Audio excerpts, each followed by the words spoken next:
super confusing Russian words. And why are they so confusing? Firstly, because of the prefixes, as prefixes in Russian can change the meaning of the word completely. It can be just only one letter that you put in front of the word and it has absolutely different meaning. It sounds very similar, but they have opposite meanings. That is why it is important to learn prefixes, to practice them, to use them in your speech. And secondly, because like in any other language, there are some words that look completely the same but have completely different meaning, like the verb занимать. Занимать. If we ask two different people, what is занимать? Или ты любишь занимать деньги? They would answer differently. One would understand to borrow, another would understand to lend. That is maybe weird, but занимать can mean the same thing. That is why, personally, I don't use this word at all. I prefer its synonyms. I say давать в долг и брать долг. And that would be more clear if we ask ты иногда даешь в долг или ты иногда берешь в долг деньги. Let's conjugate брать в долг. Брать is to take. Долг is debt. We combine these two words into one phrase брать в долг. Я беру в долг или я не беру в долг или я никогда не беру в долг. We can use double negatives. Ты берешь в долг. Вы берете в долг.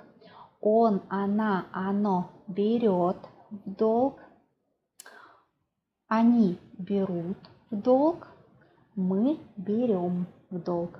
As you can see, the word брать has the usual conjugation as almost all other verbs in Russian. The opposite phrase давать в долг. Давать means to give.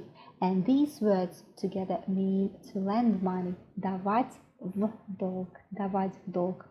Итак, я даю в долг, ты даешь в долг, вы даете в долг, он, она, оно дает в долг, мы даем в долг, они дают в долг.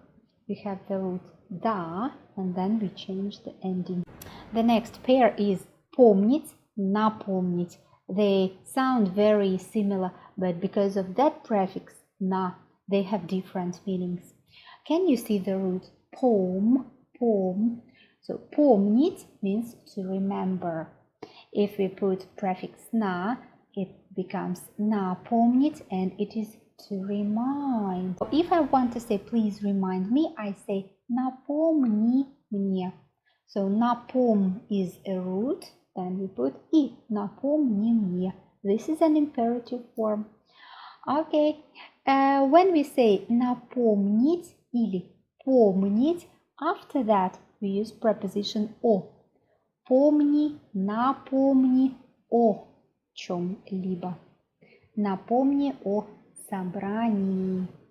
Напомни позвонить кому-то. Can also be an infinitive form of the verb if I want to remind someone to do something. Okay. If it is a noun, it should be in prepositional case after preposition o. This is prepositional case.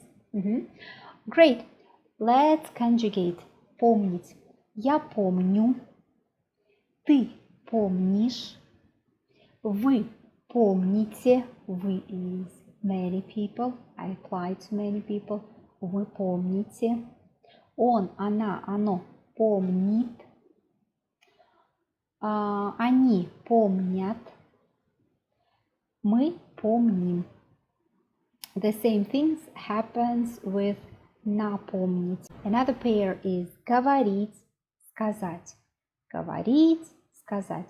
Though the difference is more or less the same as to tell and to say, a lot of Russian learners make mistakes using these verbs.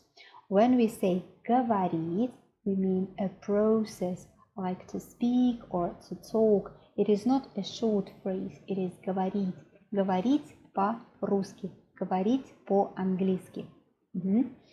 And if I ask someone, говори, I ask a person to speak for a long time. It is not just one word. Говори, говори. Or it is a physical ability. This baby cannot speak yet. And we say, он не может говорить. Говорить. Сказать is when we say something short. Like сказать правду. Правда is truth. It is a number of facts or just one fact. That is why it is just one phrase, usually like that. And we say сказать правду. We don't say говорить правду. Сказать правду. Let's conjugate them. Сказать is a bit tricky because it is irregular. But говорить is fine. It is as usual. Я говорю. Ты говоришь. Вы говорите. Он, она, оно говорит. Мы говорим. Они говорят. An interesting thing happens when we come to this conjugation because you see this conjugation, but basically it means future form of the verb сказать. And when we want to say it in present, it just doesn't exist. Why? I don't know. Instead of that, we use the conjugation of the verb говорить. That means that we use сказать basically in infinitive and in imperative most of the time. We say скажи when we ask a person to say something or to tell something. We say скажи мне, or we say скажи что-нибудь, or we say скажи правду. The negative form is not не скажи. We say не говори. Can you see how they interchange?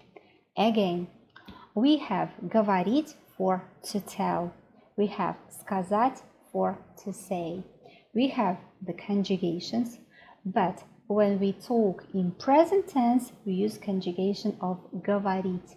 When we talk about future, we use сказать. For imperatives, we use скажи. For imperatives negatives, we use не говори. Strange as it may seem, but try to remember that. Next pair that we have is играть, проиграть. Играть, проиграть. Играть, проиграть. They sound a bit similar. We have only prefix pro. As I've already said, usually prefixes mean that the action is completed, but it's not that case. When we say play, we mean to play the piano, and we also mean to play football, to play cards, to play a game. So when we put pro, that means that we lose the game. That is interesting. It's like we've completed the action, but the result is not good. Let's conjugate играть. Я играю. Ты играешь, right? Вы играете. Он, она, оно играет.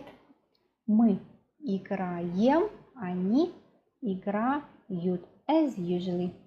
If we want to put проиграть in present tense, the conjugation will be the same. We just put pro before that. The last pair for today, to my mind, is the most important one. We have приходить and уходить. The verb ходить itself means the action of walking. And we have two prefixes that make this word completely different. First of all, уходить. It is to leave, to go away. Приходить means to come.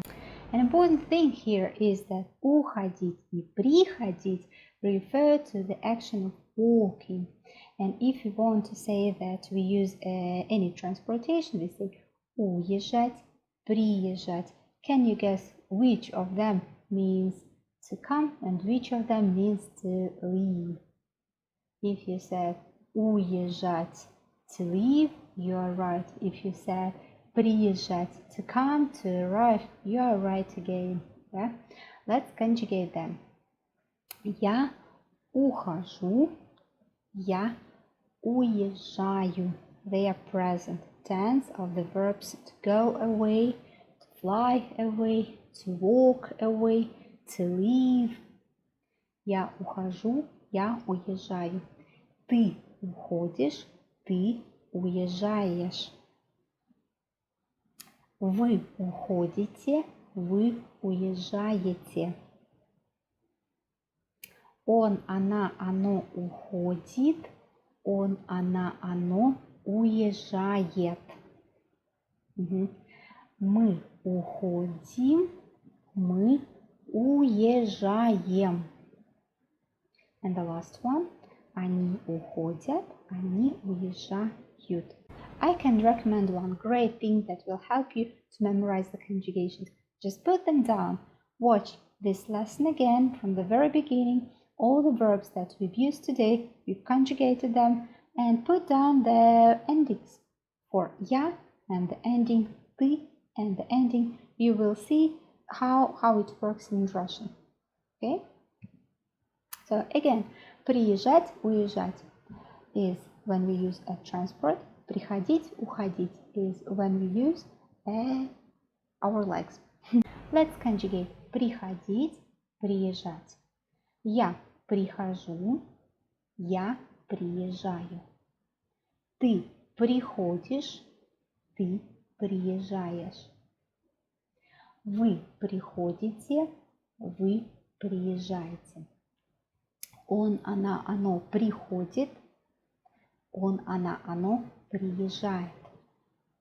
Они приходят, они приезжают. The question form, when we want to ask what time, is во сколько. So, to ask what time are they arriving, we say во сколько они, and then we take a verb that we need. Во сколько они приезжают. Try to make as many questions as possible with the question word во сколько. Во сколько. Во сколько они приезжают. Во сколько они приходят. Во сколько она приходит с работы. Во сколько они приходят из школы. Try to make many questions. What else? To practice more, as usually, contact me. I'm happy to practice with you more and to make as many sentences as possible and to talk to you. And watch my videos next time. Пока-пока.